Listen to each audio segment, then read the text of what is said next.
You've probably heard this line before.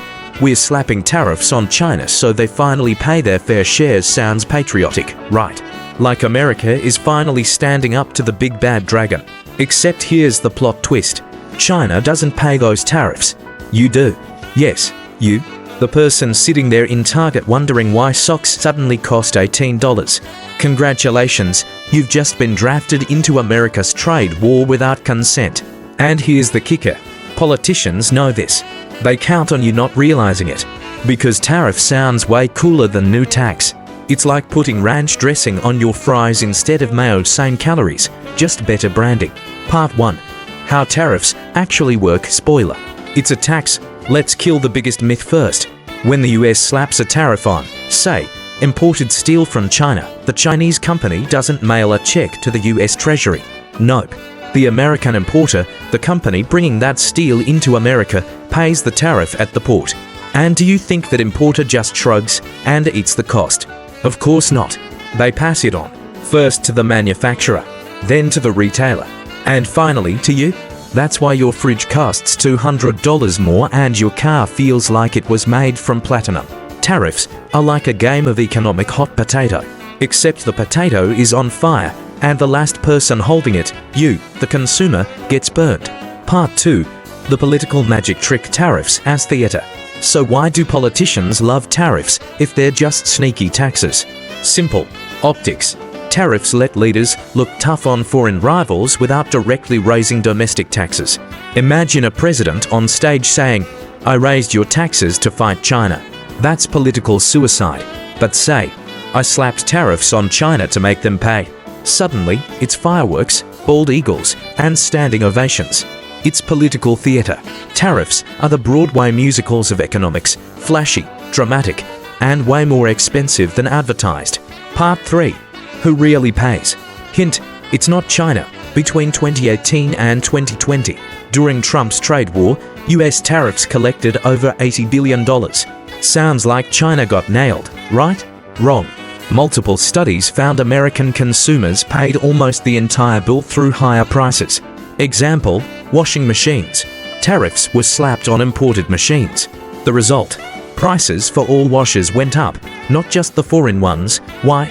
Because once tariffs make imports more expensive, US companies go, "Oh great, now we can raise prices too." That's capitalism, baby. And don't even get me started on farmers. Remember those soybean fields? China retaliated with tariffs of their own. Suddenly American farmers couldn't sell abroad. The government had to bail them out with taxpayer money. So American consumers got hit with higher prices and had to foot the bailout bill. Double whammy. Part 4. The economics. Why economists hate tariffs. Ask any economist worth their overpriced coffee and they'll tell you, tariffs almost always reduce overall economic welfare. Why? Because they distort markets. Think of tariffs like forcing someone to run a marathon in clown shoes. Yeah, they'll finish, but it'll be slow, painful, and inefficient. Tariffs shield inefficient industries, punish consumers, and spark retaliation. They're economic clown shoes, except we all get blisters. Part 5. But wait, are tariffs ever good? Okay, let's be fair. Tariffs aren't 100% evil. Sometimes they're used as temporary tools to protect infant industries, new sectors that need breathing room to grow. Like if the US suddenly wanted to dominate solar panel manufacturing, a tariff could buy time. But here's the problem. Temporary in politics often means forever. Tariffs linger because no politician wants to be the guy who looks soft by removing them. So the baby industry grows into a spoiled 40-year-old freeloading off taxpayers. Part 6. The trade war fallout, a contrarian look. Trump's trade war was sold as a win for American workers. The reality, manufacturing jobs barely budged, costs soared, farmers bled, and China, they adapted. They built new markets elsewhere.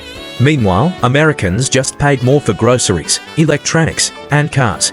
Biden came in and, surprise, he kept most of the tariffs. Because politically, removing them is like taking candy from a toddler on camera. Nobody wants that PR nightmare. So we're stuck in this cycle where tariffs make life more expensive, but leaders keep them because they play well on campaign ads. Part 7. Global ripples, it's not just America. And here's the global kicker. When the US uses tariffs, other countries retaliate. Suddenly you've got a tit-for-tat spiral. The world economy turns into a middle school food fight, messy, childish, and no one actually wins. Tariffs might look like a power move, but in practice, they're often self-inflicted wounds disguised as patriotism. So, let's wrap this up. Tariffs don't punish China. They punish you. They're not a brave act of economic warfare. They're a rebranded sales tax, sneakier, more expensive, and politically convenient. Next time you hear a politician brag about making China pay, remember this: the only person writing that check is you. But hey, at least you can tell your friends that your $20 toaster is now a patriotic sacrifice in the Great Trade War. America, baby. If you got something out of this, subscribe to Unpacking America, drop a comment on whether tariffs ever made your wallet cry, and stick around. We've got more brutally honest breakdowns coming.